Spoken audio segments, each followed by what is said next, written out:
welcome everybody. Thank you for being here.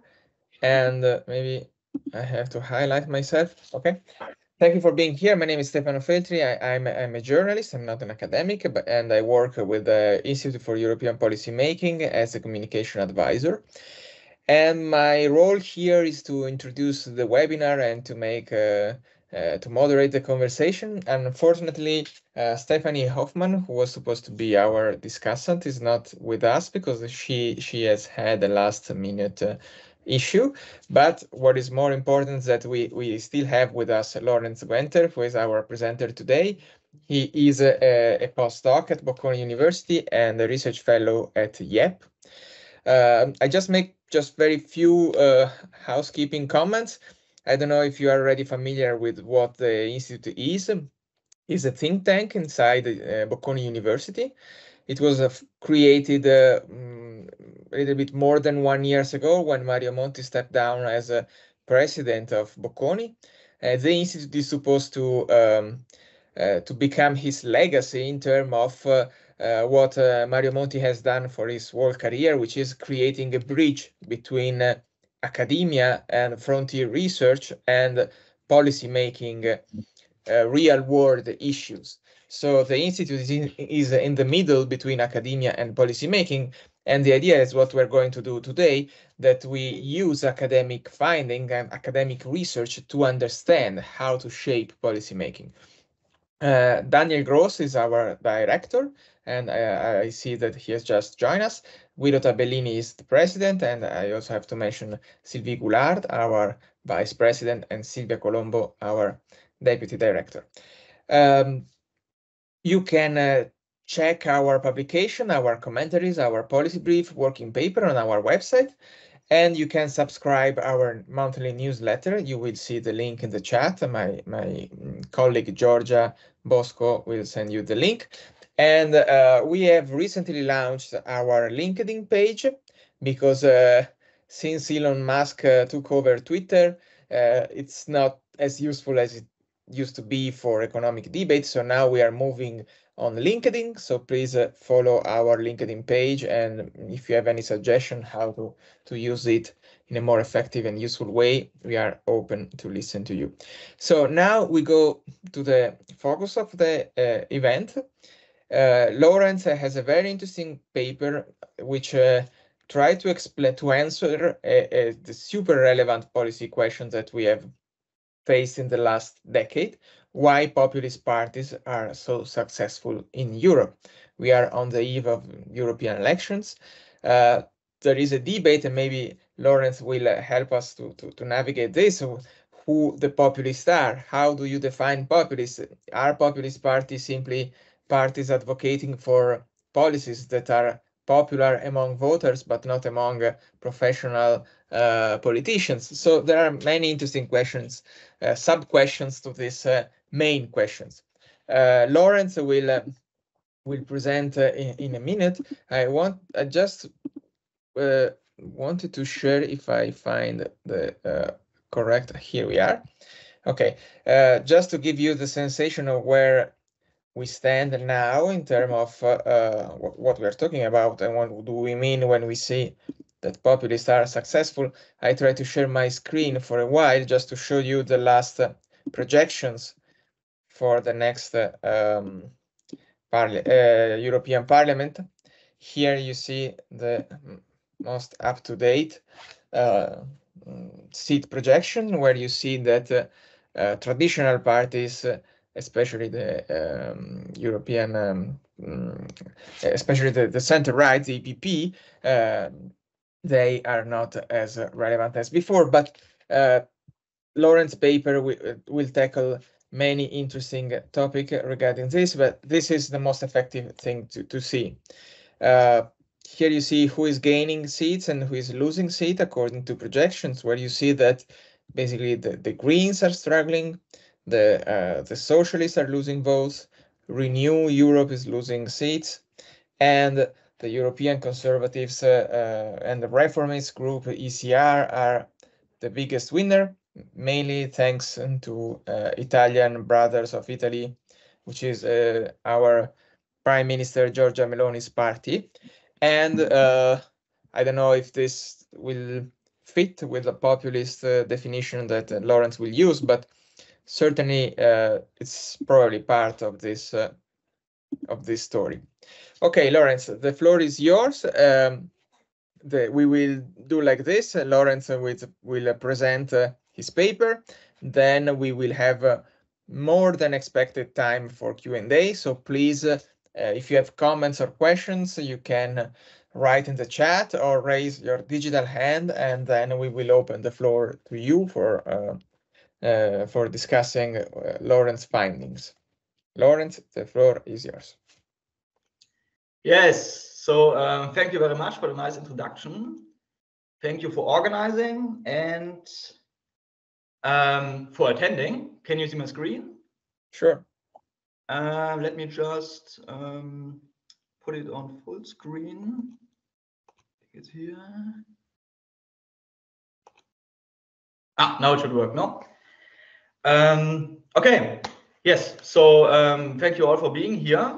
The title of this presentation is Why Are Populist Parties So Successful in the EU? This is based mainly on a recent working paper by me, Political Representation Gaps and Populism, but I will also try to integrate much of the recent literature on populism to give a policy oriented talk on why populists are on the rise and what other actors, how other actors can deal with it.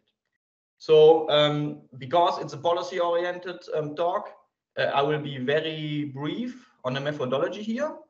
If you have questions, we can discuss that later. Otherwise, I would like to refer you to the paper, which of course mainly deals with the method.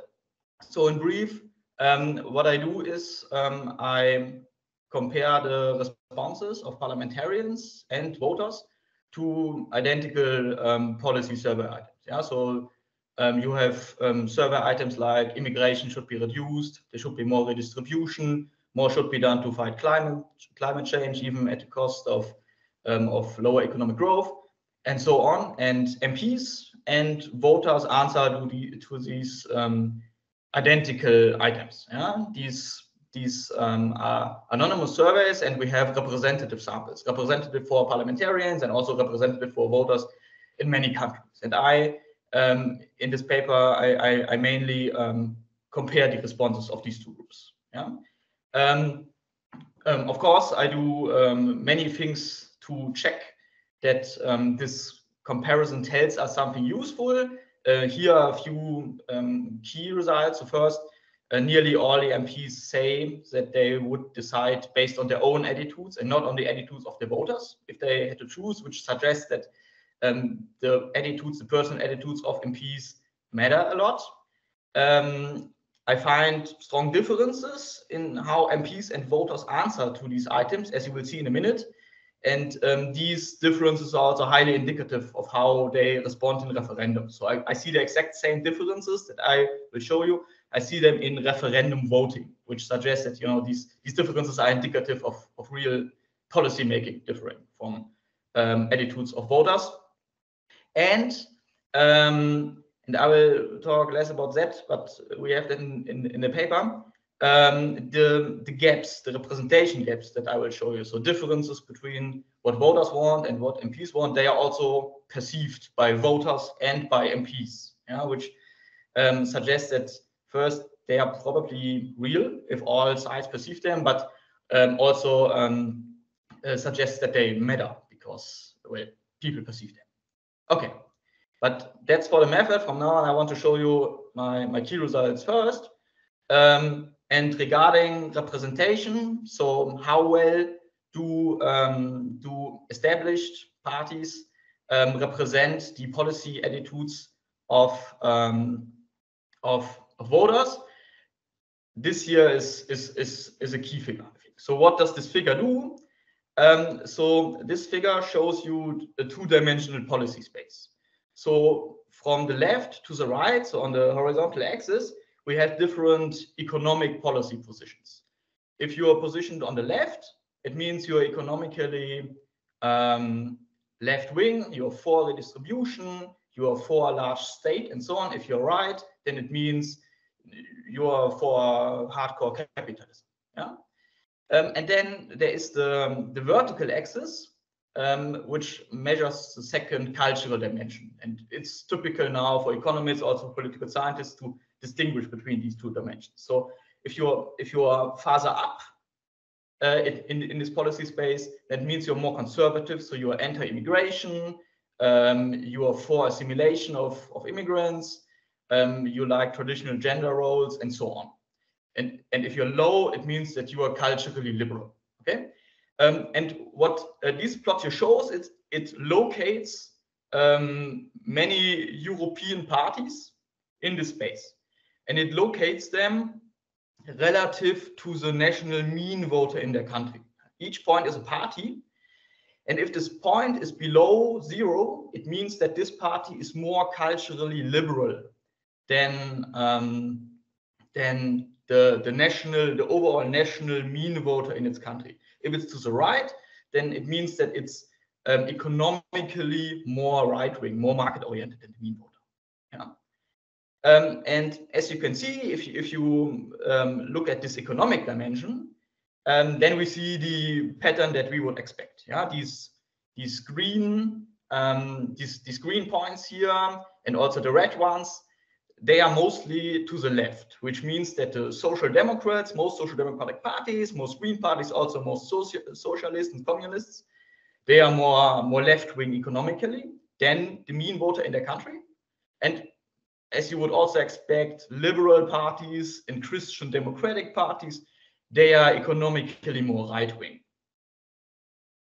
But what is more surprising, and what I think is really key for this talk and also for European election, is that most of these points are below 0 in the cultural dimension, up down. So they are below the 0 line, and this indicates that nearly all established parties in Europe are more culturally liberal than the mean voter in their country. And the mean is close to the median, so about half of the electorate in most countries is more culturally right-wing, so more anti-immigration and so on, than even the established right-wing parties, so conservative parties or Christian democratic parties.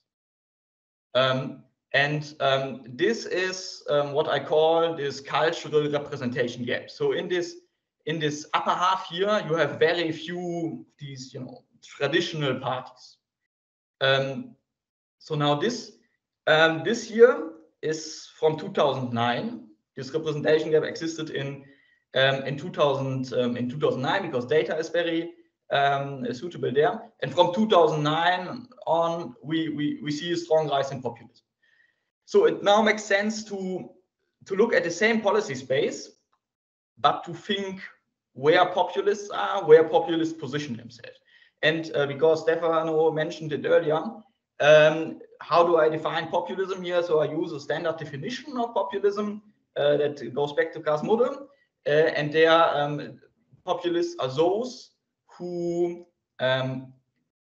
claim that there is a struggle between the so-called elite and the pure people. Yeah, populists are those who say elite and the people are caught in a struggle, and who claim that they now enter politics in order to save the elite from the people. But I use a standard classification by other authors. And the usual suspects are MPs. Okay, so Northern League or Brothers of Italy, AfD in Germany, those parties are, I consider all populists. So what I do here is I basically have the same figure, but I just change the colors of these points. And here I do not distinguish between these traditional party groups. Here I distinguish between mainstream parties, so those are those who are not populists, so who don't tell you this narrative that the elite is in struggle with the people, and different populists and different types of populists in particular. So I distinguish here between right-wing populists, left-wing populists, and other populists. And again, I did not, so this is based on a accepted and widely used definition. So I did not come up with that myself. And as you can see, there's something special about these right-wing populists. The right-wing populists like Northern League and also Brothers of Italy, the Freedom Party of Austria and so on, they are in the upper half of this plot here. So that means that they fill these cultural representation gap. They are positioned at a place where they face little competition from other mainstream parties and where many voters are. In contrast, the left-wing populists and other populists, they don't really do that. They have positions that also many other parties have. And the idea based on this is that this is basically what makes populists successful. I will show you more on that, but this is the idea I had when I saw this picture here. And in particular, based on this, one would expect that only right-wing populists really become successful. And this is exactly what we have seen in the last 10, 15 years. Those guys here who are in this representation gap, they really rose and increased the electoral share, while left-wing populists and not really.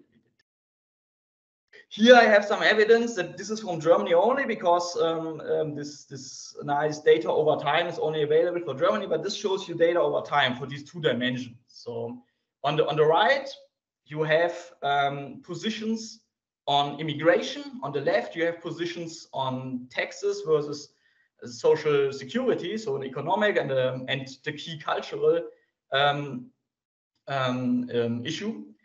And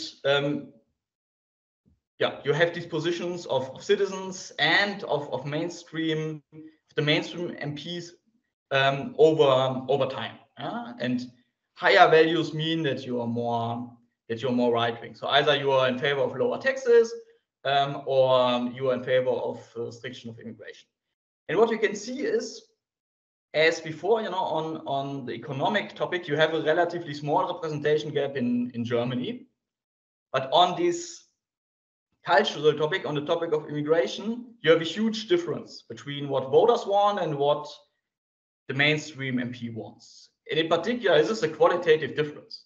So on the right panel, if you're above 5, it means that you want to restrict immigration. If you're below 5, it means you want to facilitate immigration. So you can see the main MP clearly wants to facilitate immigration, and this has stayed constant from 2010 to now, basically, while the average citizen was always in favor and is still in favor of restricting immigration. So there's a qualitative difference between what the mean MP wants and the mean voter wants.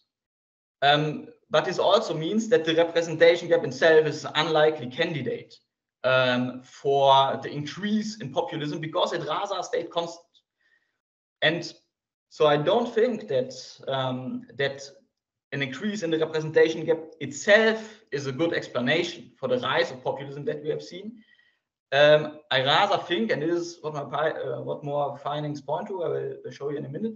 I rather think that what happened is that the issues where representation gaps are large became much more relevant, or at least considered much more important by voters. To show this, these panels here also show these black lines. So this measures the share of citizens who think that this topic is most important. Yeah, so if this is 0.5, then it means 50% of people think this particular topic, so either taxes or immigration, is the most important issue in the country. And you don't really see much in the left panel. Taxes, always some people consider them most important, but this is rather constant over time. But you see a huge spike on the right panel. Yeah. So and this lines up well with the refugee crisis. So during the refugee crisis, about 75% of citizens, and these are representative samples, said that immigration is the most important topic for them right now. So I think what happened is that other topics where representation gaps are much smaller, they became less important to people. And now this immigration topic, where the representation gap is larger than basically any other topic, this became really, really key for people. So a topic became key where the mainstream parties had a very different position than voters, and where the AfD holds a position that is relatively close to what many voters want. So this probably played into the hands of the AfD, who could then exploit its good position in the policy space in terms of being close to many voters, and which rose at that time. Yeah? So this is just some visual evidence that I think makes this point. Of course, in the paper, I do more than that. I show that, you know, these representation gaps predict the rise of populist parties. So in a country, if you have a larger representation gap, then in 10 years you have stronger populists there.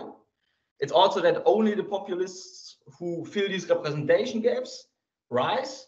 And it's also that citizens who are not well represented, so who are farther away from mainstream parties, they are more likely to vote for populists, even if you control for many demographic characteristics and many policy attitudes.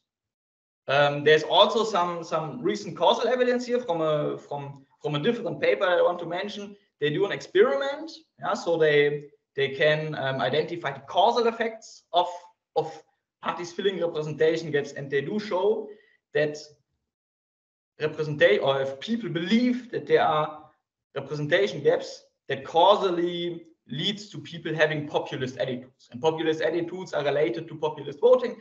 So there is this causal evidence that these gaps really create populism.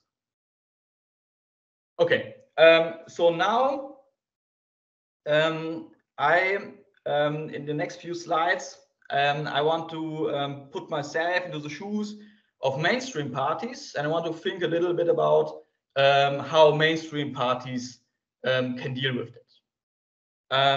The first thing I want to mention here is that, of course, I will do that from this perspective of representation gaps. This is, of course, only one thing.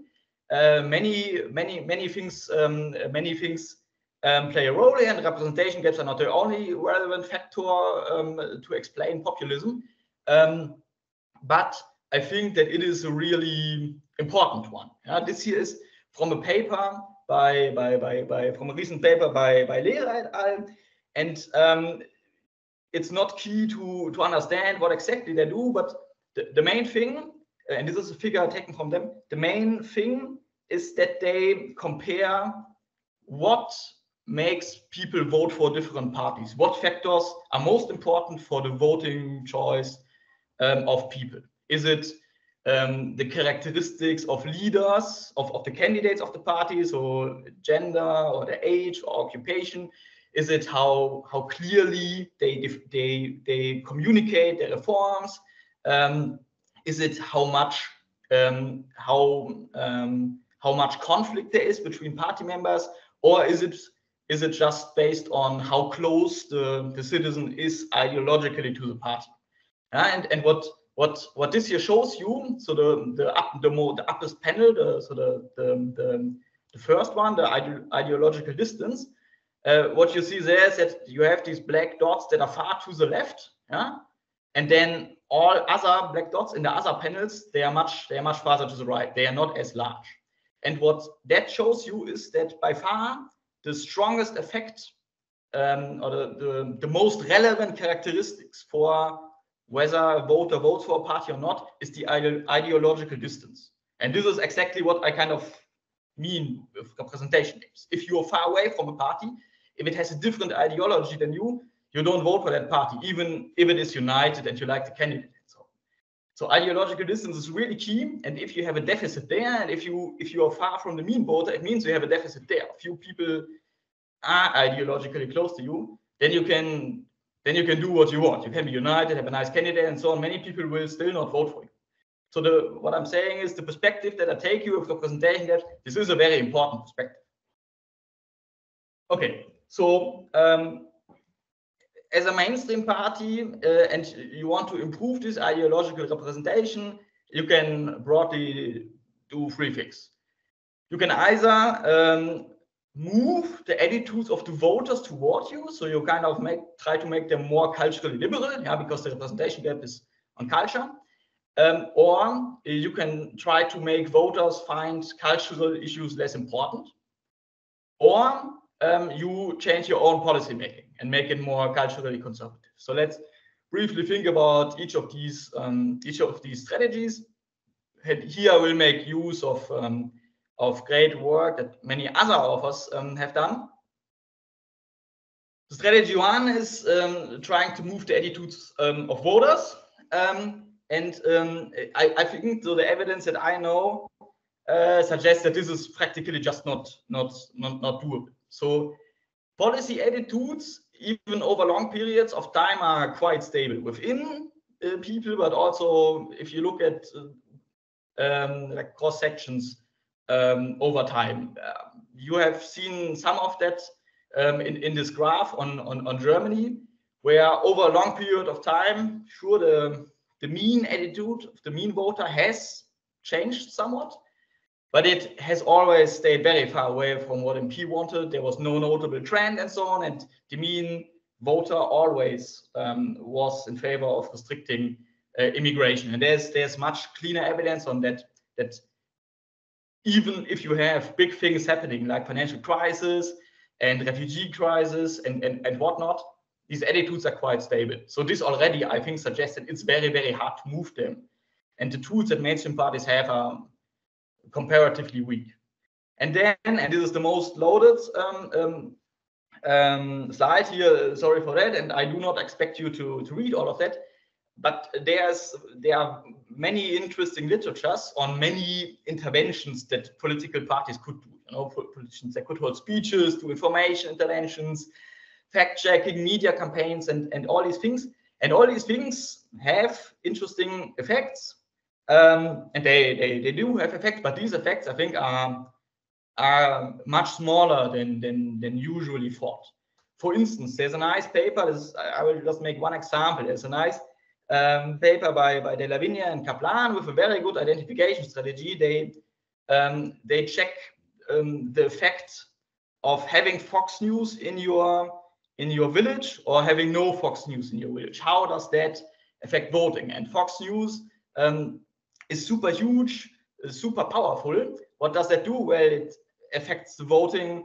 It increases the vote share of Republicans, of course, but only by 0.4 to 0.7 percentage points. Yeah, so then you don't have 50% but 50.4 or 54.7.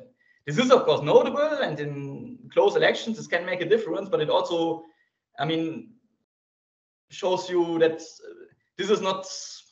This cannot explain these effects are too small to explain the lion's share of the populist rise. Populists in many countries combined have more than 50%, and in nearly all countries they have more than 20% or so.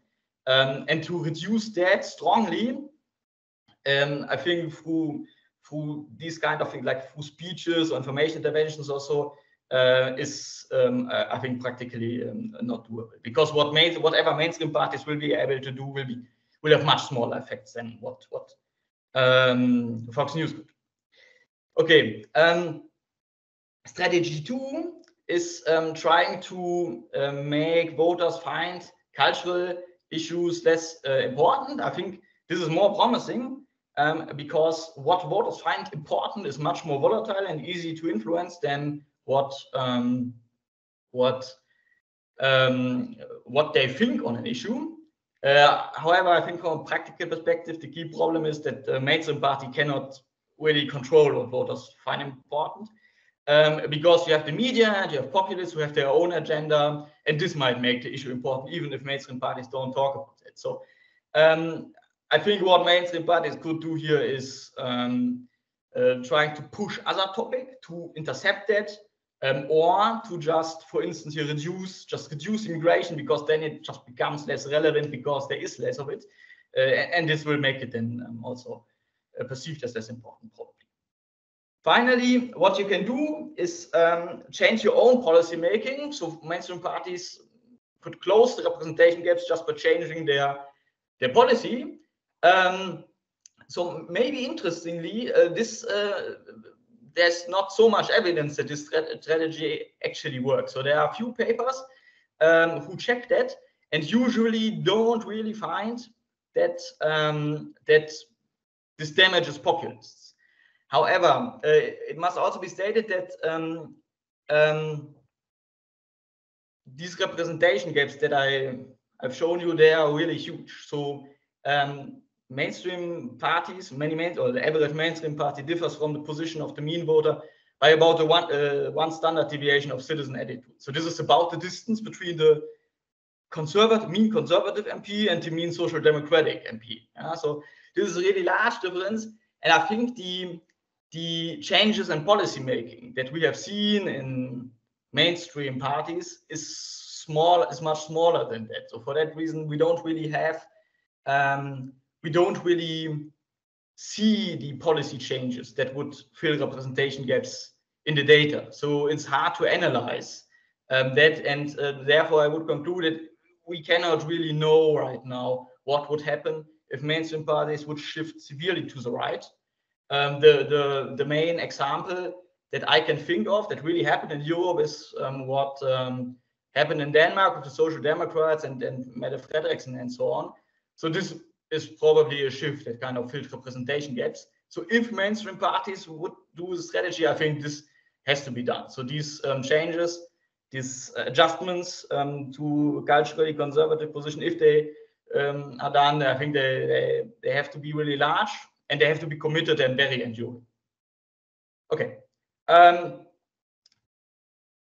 Now I want to take a slightly different perspective. I don't want to talk now about what mainstream parties can do, but I want to make a point that I personally find very important. It's also main point of the paper, because to some extent, I think that the literature on populism misses a bit the forest for the trees. Many papers in this literature have the aim of fighting populism, and the idea for this is, or the idea behind this is usually that many of these populists have authoritarian tendencies, which is of course true, and this might undermine democratic institutions, and there's evidence that this is happening. So populists in power over time might turn liberal democracies into dictatorships. And then you have a dictator, and this dictator is of course going to do policy making that is not in the interest of voters. This is, I think, the main fear. This is the main argument that many papers make, and then they go on to check how populists can be destroyed, essentially. Like a week ago, I was on a workshop in Berlin where this was the explicit goal. I do think that this line of reasoning misses an important point. And this important point is that to some extent, we are already in that scenario that many fear. We are already to an extent in a scenario where policy making is often not in the interest of voters and where systematic difference. So what I also do in the paper is I compare the positions of mainstream parties and MPs, not to voters in general, but to specific voters. So to voters who are very educated and who had a full score on the political knowledge quiz that was part of this survey. And this narrows down these cultural representation gaps, which suggests that part of these representation gaps is just due to the knowledge advantage or education advantage that politicians have. So to an extent, these representation gaps are there because many voters maybe just don't understand that some policies are good. But there are still representation gaps between the very educated and very knowledgeable citizens and the politicians. About half of the gaps I've shown you remain. So this suggests that part of these gaps are not driven by misinformation of the voters. So part of these gaps are probably driven by politicians having specific values or so on that differ from the values that the population has. And they make policies that are congruent with their personal values, but who might not be optimal for someone with different values. So, for instance, we know that politicians are much more risk-seeking than voters. They have much different risk preferences today. They're also much more morally universalist. It is this idea: how do you trade off utility between natives and foreigners? No? So how many lives, how do you trade off lives between natives and foreigners? How many foreign lives is a native life worth? 1, 2, 100, and so on. At the same time, politicians are also much more efficiency oriented. If you think of this trade-off between growth and equality, what is more important? That we have a just society, or that everything is super efficient and we have high growth rates and so on? And in all of these examples, whether it's risk or universalism or efficiency versus equality, economists would say that there is not really a right or wrong. This is just a preference thing. Yeah, we cannot say that that risk lovingness is generally better than risk aversion, and people who are risk averse have to be taught that they should be risk loving. Yeah?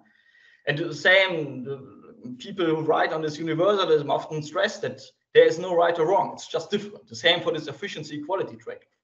And if representation gaps just reflect that you have people with very weird preferences on that, so who are super universalist, super risk seeker, and so on, and they make policy that is optimal for someone like them, someone with their specific preferences, then that implies, I think, that policy making that we have by mainstream parties is just not welfare maximizing. It's too risky, too universalist, and too efficiency oriented from the perspective of voters. And I think my evidence implies that at least half of this representation gets probably due to that.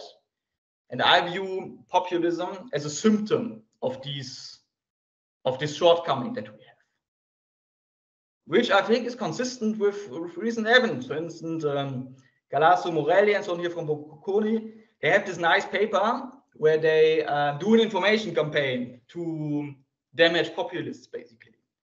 And they did damage the populists who were strong when they did the information campaign, Lega Nord and Five Star Movement. But what happened a few years later is that new populists came. And their treatment damaged Northern League, but it benefited Fratelli d'Italia. Huh? Why? I think because, well, there are simply underlying problems, and populism is just a symptom of these problems. And as long as these deep problems exist, you can damage populists all day long, but somehow they will come back. New populist movements will come back, or populism will come back in a more dangerous form. You know, there are simply many people who are not really, whose preferences are not really represented well. And, you know, if there is no democratic way for these people to express their dissatisfaction, so if there are no populists that they can vote for, maybe they will use violence in order to get their voices heard. So I think it's really important, and we talk far too little about that, to not only think about the symptoms, but to deal with underlying problems that populism is a symptom of.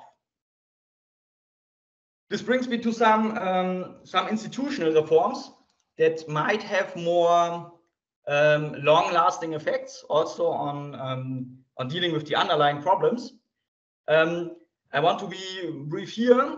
So first, I want to stress two institutional reforms that are often mentioned, but that I think are not advisable based on my findings. So the first is to redistribute power between different institutions. So I will not show this evidence here, but I mean, I have data on many MPs, in total now nearly 2,000, and I also have data on candidates for parliament. So I can compare the positions of European Parliament, national parliaments, upper and lower chambers, national governments, and so on. And these institutions basically all have the same cultural bias. Of course, there are also important differences, but they all have in common that they are culturally much more liberal than relevant voter group desires. And this suggests that many reforms that are discussed, like giving the European Parliament more power vis-a-vis Council of Ministers or so, or giving national parliaments more power, upper or lower chamber or so on, much of this will have little effect, because ultimately you will have people with similar biases making decisions. Another institutional reform I think will have little effect is deliberative democracy.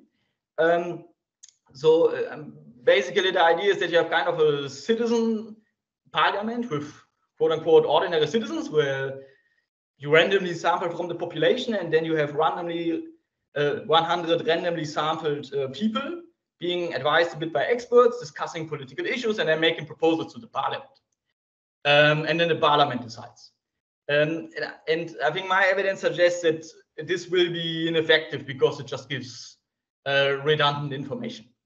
As I show, MPs know that these representation gaps exist. When you ask them directly about it, they can place voters relatively well. This is not the thing. So if they will get this proposal, this will not change this will not give them new information. So I don't see how this will change their behavior. The thing is not that they don't know that these gaps exist. The thing is that they ignore these gaps because they think that that their own attitudes are in some way superior, be it morally superior, be it because they think that they have better information and so on. So if you want to close these representation gaps through institutional reform, I think the main thing that can work is moving the needle a bit closer to direct democracy. And of course, I do not mean to have a 100% direct democracy. Of course, there are many features of parliamentary democracy that are super important. You cannot have a referendum on every single small decision that has to be taken. However, there are of course mixed forms. You can make it a bit easier, a bit harder to initiate referendums. You can make referendums binding and so on. What I think would make sense is to go somewhat closer, to move the needle a bit more toward semi-direct democracy as we see it in Switzerland.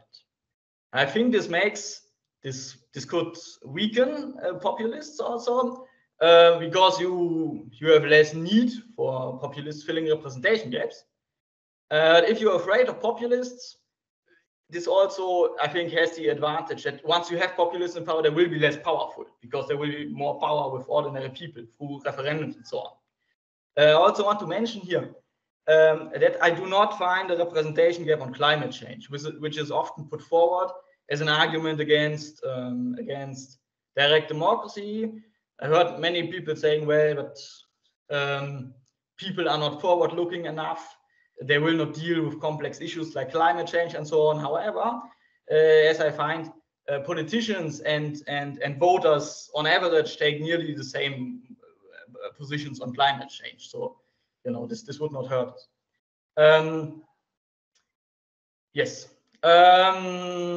Yes. Okay. So this was the main talk. I'm very much looking forward to your questions and comments and a discussion with you. If I would give you 3 take-home messages, I think the thing that I find most important is the point that we should think of populism more as a symptom than a phenomenon in itself that we have to fight against.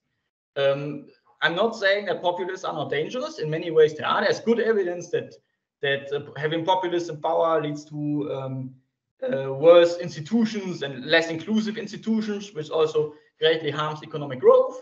So this is not my point. My point is that populists should make us aware that something in our democracies is really not working well. In particular, that policy making really in many ways differs. In terms of direction, differs from what probably is in the interest of people. And this is an issue that we also have to fix. So thank you very much for your attention so far, and looking forward to the discussion.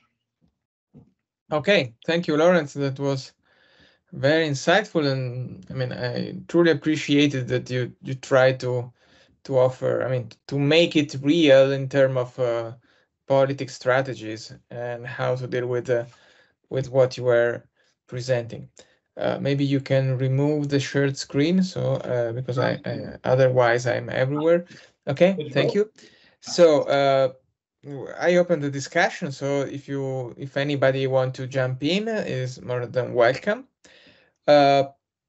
I start to break the ice with if you can say something more about climate, how do you explain that there is no representation gaps on climate? Because it looks like exactly the kind of topic where you would expect such a gap. Because if policymakers are much more, how to say, internationalist, long-termist than the median voter who is more focused on his or her day-by-day security and economic issues, how do you explain that climate there is no representation gap? And second part of the question, that was probably one opportunity for mainstream parties to shape the conversation, hinting a different priority than migration. But if there is no representation gap and climate is almost out of the conversation in this electoral campaign, what went wrong?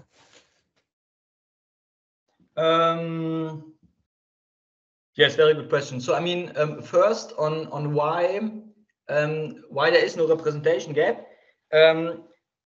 So I agree with the intuition that one might expect that because as you said, and as I find, voters are in a sense more nationalists often than MPs.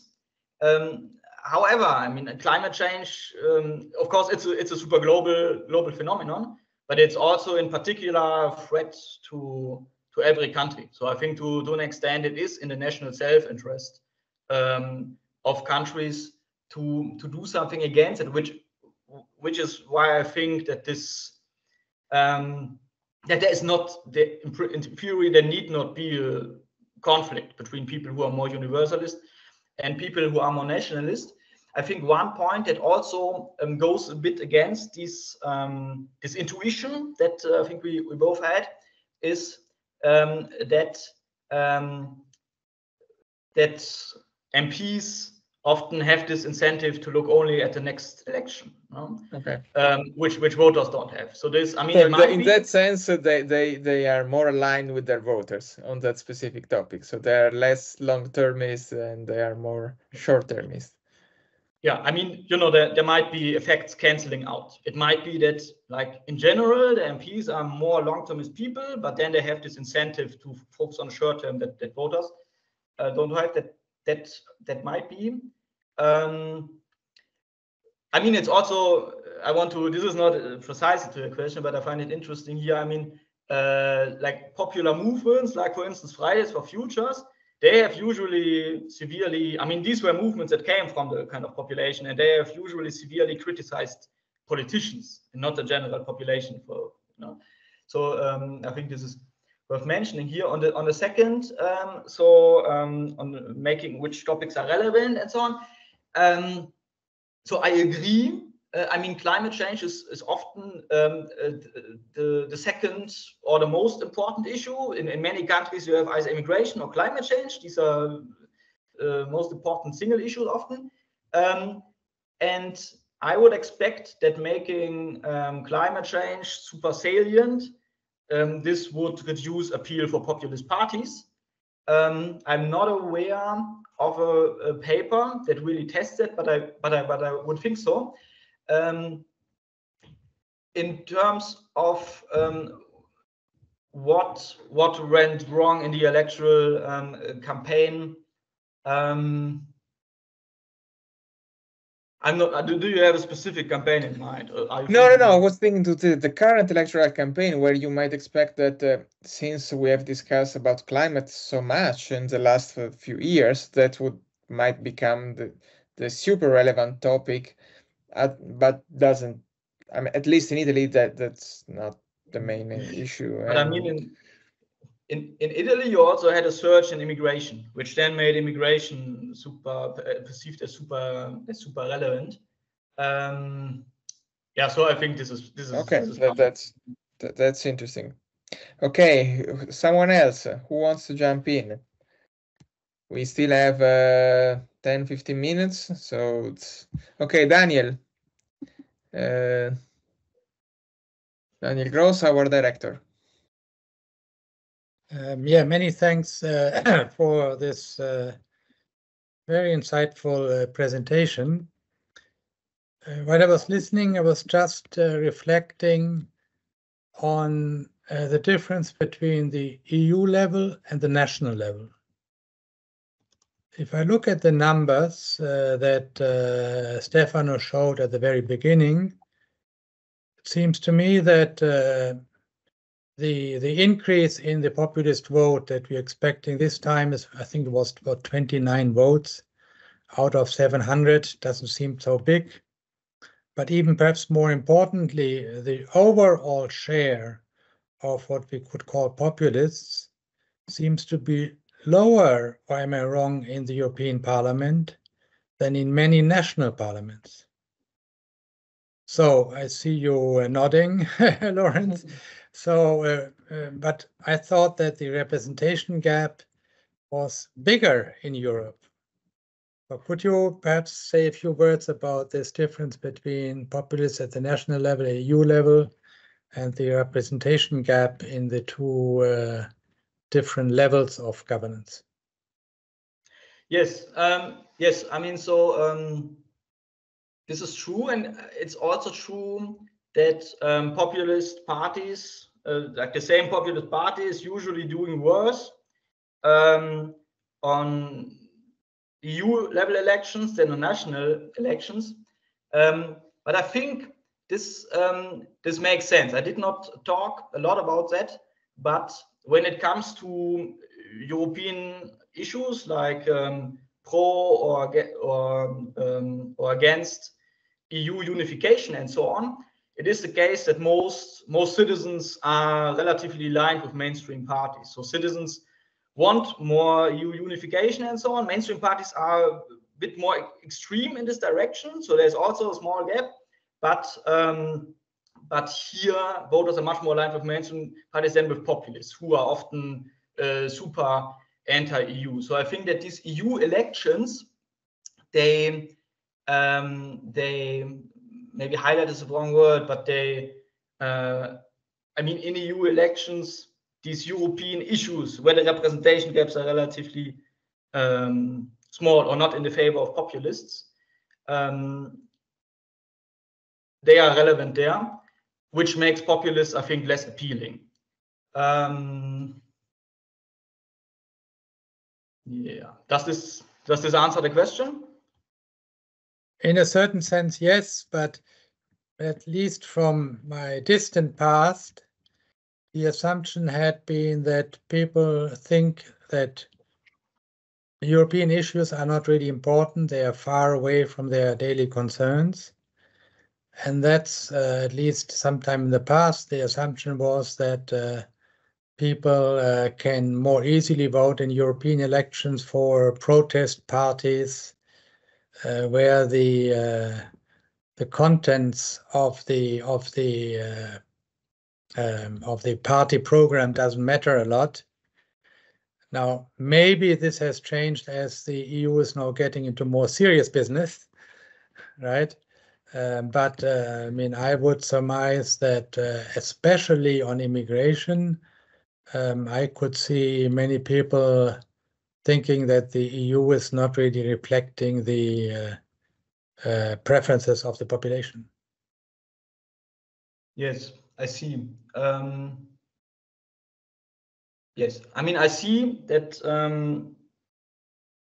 much of this intuition makes sense, and I think one could also think of that as people trying to signal to policymakers. So if we have an EU election, and say AfD or similar right-wing parties are proposing to leave the European Union or something like that, and then AfD getting relatively small vote share, this might also be interpreted as a signal to politicians. So hey, I as a voter, or we as a voters, we are not super aligned with this EU policy, why on a national issue, on national elections and national campaigns where the focus is more. And I agree that also in European elections, often parties talk about national issues, but it's to a somewhat larger extent in national elections.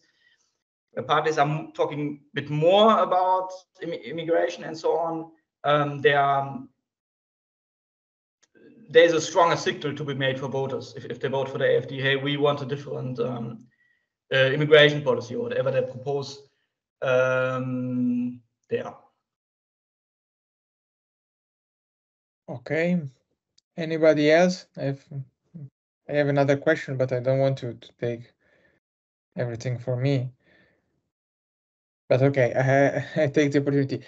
You focus very much on where do parties stand, but what about the outcome when they are in power? I mean, the usual narrative is that the populists are successful until they get the power, because when they are there, they cannot deliver what they promise, and so they face a backlash. Maybe in November we will discuss whether it's true or not, when we will see whether Donald Trump will be re-elected or not. But how relevant are the actual outcome in this story? So the outcomes of the populists, you mean? The outcome of I mean, if you look at Brexit, you might explain that now the Labour Party is going to win the next election, also because the Conservatives did not deliver what they promised with Brexit. But that's an explanation. The other is that outcomes are totally relevant, because I mean, voters are interested in where the parties stand for, and they are not forming their preferences backward lookings, but just forward lookings. I don't know if. Yes. So, I mean, my paper does not speak directly to that, but there is some evidence. So first of all, there is a nice paper by Moritz Schuler and they show that populists don't really have a get a penalty for at least having bad economic outcomes. So populists, after being in office, have a particularly high probability to be re-elected, higher than mainstream parties, and they are not really punished for bad outcomes. Also, they are less punished than mainstream parties. Yes, I mean that. Of course, that might mean that that voters simply care about other outcomes. Maybe they just judge immigration numbers or so, which are, however, and Rama says that there's also not that much evidence that populists reduce immigration. So much of that is just what they do. Much of that is just rhetorics or so. Yeah, so at least in the current system, I would say voters do not place too much weight on the outcomes of populist policy. So also, for instance, have an application here in Italy. I mean, the surveys indicate that people are very happy with Meloni, even though immigration rates have increased a lot, and of course she did not leave and so on. Yeah, that was I suspected. Okay, thank you. Final chance for intervening or to write a comment, because we are approaching our deadline. Anybody else? Okay, you are too shy today. Okay, so I will remember you that this meeting is recorded, so if you want to rewatch it, you will find it on our website, where I hope that we will share also Lawrence's slide, so that you will find the full package. And also, I mean, just if you want to remain to be updated on what we are doing and the next events, subscribe our newsletter or check out our website. And that's it. Join, and thank you very much, Lawrence, for this presentation, and for for filling the gap, since not the representation gap but the panel gap, because we missed our co-presenter and discussant, Stephanie Hoffman, but Lawrence had plenty of very interesting things to share with us. So I really enjoyed the meeting. I hope you did the same. Okay. Thank you, Lawrence, and thank you all, and thank you to my colleague Georgia Bosco who supported us on a technical level. Bye-bye. Thank you. Bye. Bye bye. Thank you. Bye.